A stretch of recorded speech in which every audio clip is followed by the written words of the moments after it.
നിങ്ങളുടെ ഇഷ്ട പരമ്പരകൾ എക്സ്ക്ലൂസീവായി സൺ നെക്സ്റ്റ് ആപ്പിലൂടെ തികച്ചും ഫ്രീ ആയി ഇപ്പോഴേ ആപ്പ് ഡൗൺലോഡ് ചെയ്യൂ. പുറത്തു പോകാൻ അവർ നേരത്തെ തീരുമാനിച്ചിരുന്നു. നിതച്ചേച്ചി ഇല്ലാത്ത തക്കം നോക്കി രണ്ടുപേരും കൂടെ പോയി. അതിന് പാവം അമ്മ എന്ത് പഴിച്ചു? മോളെ യാമിനി, നീ വെറും കുട്ടിയാണ്. വലിയവരുടെ കാര്യങ്ങളെ തലയിടാതെ മോള് പോയി എന്തെങ്കിലും പഠിക്ക്. ഭാഗ്യം ഞാൻ പോയി കുപ്പിപ്പാല് കുടിച്ചെന്ന് പറഞ്ഞില്ലല്ലോ. ചേച്ചിയുടെ പണി നോക്കിപ്പോ. എന്റെ അമ്മയെ കുറ്റം പറഞ്ഞാ എനിക്ക് സഹിക്കില്ല. യാമിനി, എന്തിനാ വസു വെറുതെ ബഹളം വെക്കുന്നേ? അടയ്ക്കാണെങ്കിലും മടിയിൽ വെക്കാൻ പറ്റൂ.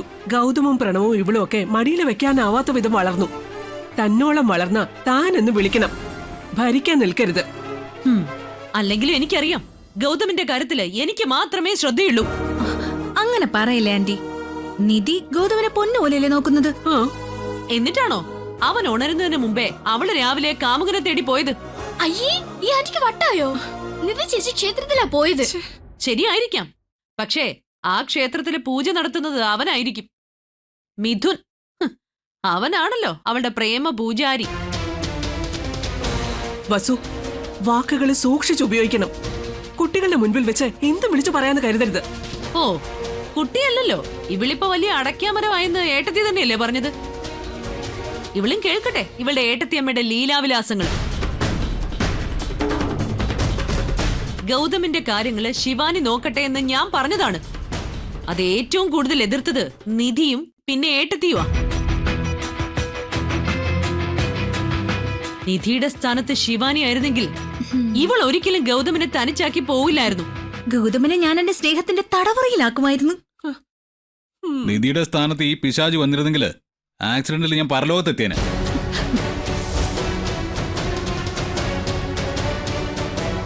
ഇവളുടെ അമ്മ ഈ കുടുംബത്തെ ചതിക്കാൻ ശ്രമിച്ചതുപോലെ മറ്റാരും ദ്രോഹിച്ചിട്ടില്ല നമ്മളെ. എന്നിട്ടും അമ്മയ്ക്ക് എങ്ങനെയാ ഇവള് പരിശുദ്ധിയും നിധി വെറുക്കപ്പെട്ടവളായത്?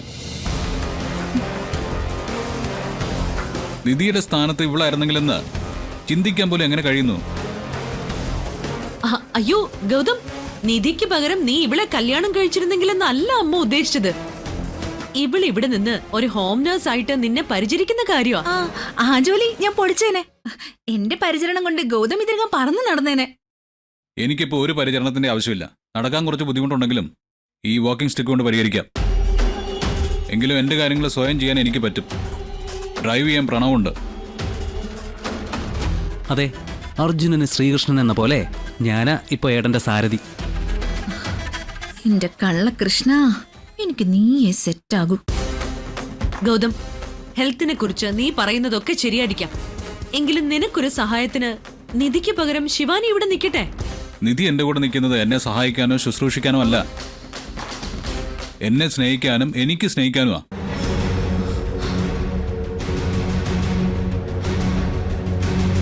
സില്ലിയായ 100 പണക്കങ്ങൾക്കും അതിനേക്കാൾ മനോഹരമായ ഇണക്കങ്ങൾക്കും വേണ്ടിയാ. അമ്മേ, ദുഷ്ടയും ക്രൂരയും വഞ്ചകയും നമ്പർ 1 തേപ്പുകാരിയുമായ ഈ ശിവാനി നമ്മളെ ചതിച്ച് കല്യാണ മണ്ഡപത്തിൽ നിന്ന് ഓടിപ്പോയി. ആ നേരത്തെ അമ്മ പറഞ്ഞുകൊണ്ട് മാത്രമാണ് ഞാൻ നിധിയെ ഭാര്യയായിട്ട് സ്വീകരിച്ചത്. അതിന് ഞാനിപ്പോ അമ്മയോട് നന്ദി പറയുന്നു. അമ്മ ഈ മകന് നൽകിയ ഏറ്റവും വലിയ സമ്മാനമാ എന്റെ നിധി. Nice gift.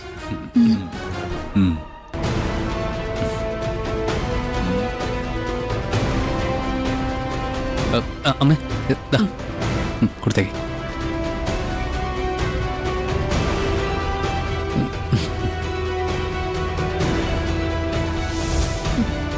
വസുന്ധരാന്റിയെ ഗൗതം അസലായിട്ട് തേച്ചു. എന്നെക്കാൾ വലിയ തേപ്പുകാരനാ ഗൗതം. റിയൽ തേപ്പിസ്റ്റ്.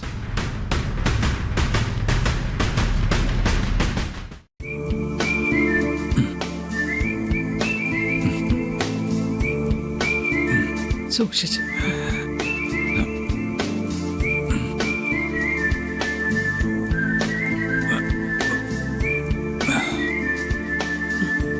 ജീവിക്കുന്നതേ ആർട്ടിഫിഷ്യൽ ഇന്റലിജൻസിന്റെ കാലത്താണെങ്കിലും നീയും നിധിയും ഇപ്പോഴും പഴഞ്ചര.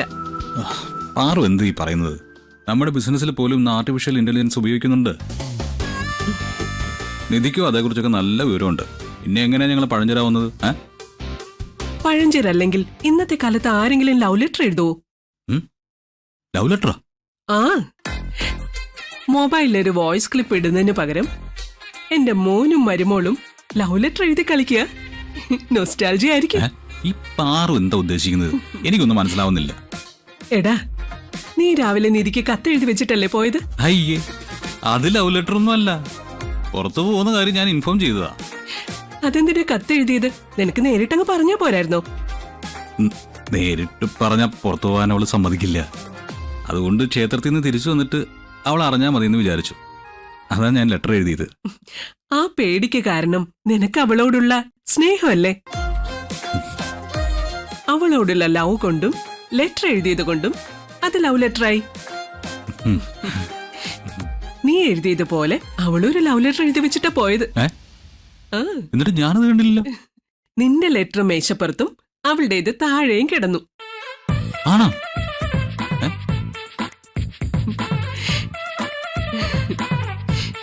നിങ്ങൾ രണ്ടുപേരും പേഴ്സണലായിട്ട് എഴുതിയതുകൊണ്ട് ഞാൻ തുറന്നു നോക്കിയതേയില്ല. ദാ, ഞാൻ നിനക്കേ കുടിക്കാൻ എന്തെങ്കിലും എടുക്കാം. വേണ്ട പാറു, നിധി വന്നിട്ട് മതി. ശരി. To Gautam sir.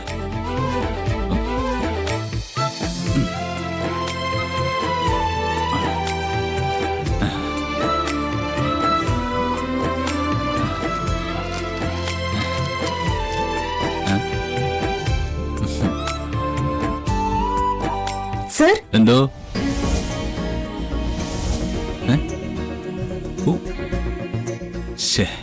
കത്തില് നോക്കിയപ്പോ നിധി വിളിക്കുന്ന പോലെ തോന്നി. മനസ്സിന്റെ ഒരു കാര്യം. സർ, ഞാൻ വരാൻ കുറച്ച് വൈകും. ഉണർന്ന് മടി പിടിച്ച് കിടക്കുന്നതിന് പകരം ബ്രഷ് ചെയ്ത് ഫ്രഷ് ആവണം. ബ്രേക്ക്ഫാസ്റ്റ് കൃത്യസമയത്ത് തന്നെ കഴിക്കണം. മെഡിസിൻ ഞാൻ ഡ്രോയിലെടുത്ത് വെച്ചിട്ടുണ്ട്.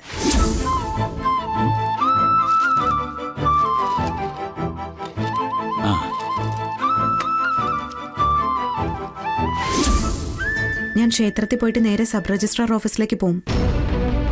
മിഥുൻ കൊണ്ടുവന്ന മാരേജ് സർട്ടിഫിക്കറ്റ് ഫേക്ക് ആണെന്ന് എനിക്ക് തെളിയിക്കണം. എന്റെ നിരപരാധിത്വം എല്ലാവരെയും ബോധ്യപ്പെടുത്തണം. അതൊന്നും വേണ്ട.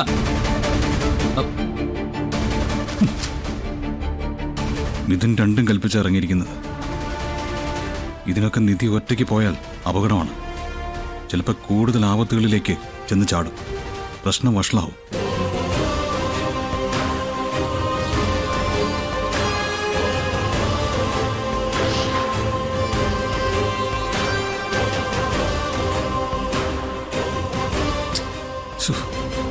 ഇത് ഔട്ട് ഓഫ് കവറേജ് ആണല്ലോ. നേരെ ഉച്ചയാവാറായി. ഈ സമയം വരെ തുറന്നിരിക്കുന്ന ഏത് ക്ഷേത്രമായി നാട്ടിലുള്ളത്? സകല അമ്പലങ്ങളിലും തീർത്ഥാടനം നടത്തുന്ന ആളല്ലേ ഏട്ടത്തി. നിധി എവിടെ പോയതാണെന്ന് ഒന്ന് പറഞ്ഞതാ. അവള് പോയത് കുറെ ദൂരെയുള്ള ക്ഷേത്രത്തിലായിരിക്കും ആന്റി. അതായിരിക്കും ചിലപ്പോ വരാൻ വൈകുന്നേ. പിന്നെ കാറും എടുത്തിട്ടില്ലല്ലോ പാവം. വല്ല ഓട്ടോറിക്ഷ പിടിച്ചോ ബസ് കയറിയൊക്കെ വരണ്ടേ? നീ നിന്റെ സഹോദരിയെ ന്യായീകരിക്കണ്ട. അവൾ എവിടെ പോയതാണെന്ന് ഞാൻ കണ്ടുപിടിക്കുന്നുണ്ട്. ആന്റി,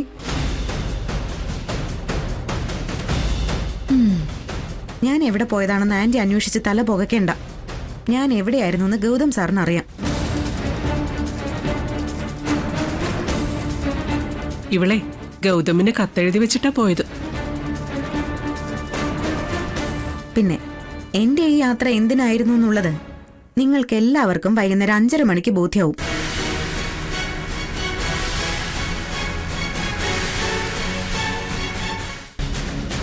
അതുവരെ ദാ ഈ പ്രസാദവും തൊട്ട് നാമം ജപിച്ചിരിക്കെ.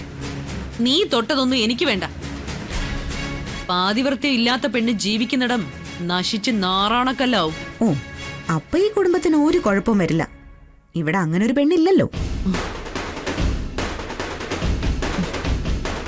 അമ്മേ,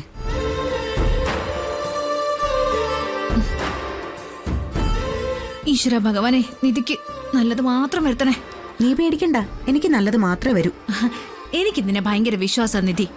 ഈ ലോകത്ത് നിന്നെ മിഥുനെ ആര് തെറ്റിദ്ധരിച്ചാലും ഞാൻ തെറ്റിദ്ധരിക്കില്ല. പക്ഷെ നിന്റെ നിരപരാധിത്വം നീ തന്നെ തെളിയിക്കേണ്ടി വരും. അതാണൊരു പ്രശ്നം. എനിക്കതൊരു പ്രശ്നമേ അല്ല ശിവാനി.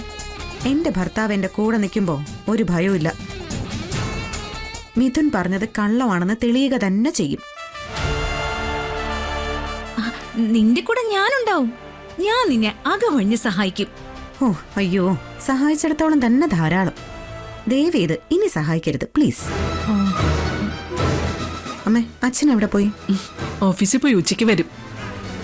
ഒരു പ്രത്യേക സാഹചര്യത്തിൽ എന്നെ വിശ്വസിക്കണോ മിഥുനെ വിശ്വസിക്കണോന്ന് അച്ഛനൊരു കൺഫ്യൂഷൻ ഉണ്ടായി. എനിക്കത് ഒരുപാട് സങ്കടമായി. അത് അന്നേരത്തെ ഒരു തോന്നലി പറഞ്ഞു പോയതാ മോളെ. ഗോപിയേട്ടന് നിന്നെ വിശ്വാസ.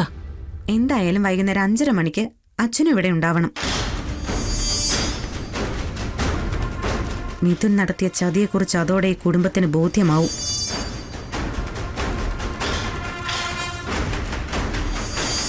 ആന്റി ഇവിടെ ഉണ്ടാവണം.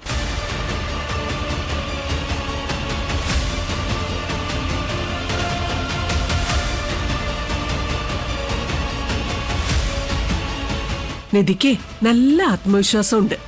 അവളെക്കുറിച്ചുള്ള നിന്റെ തെറ്റിദ്ധാരണകളെല്ലാം ഇന്നു മാറും.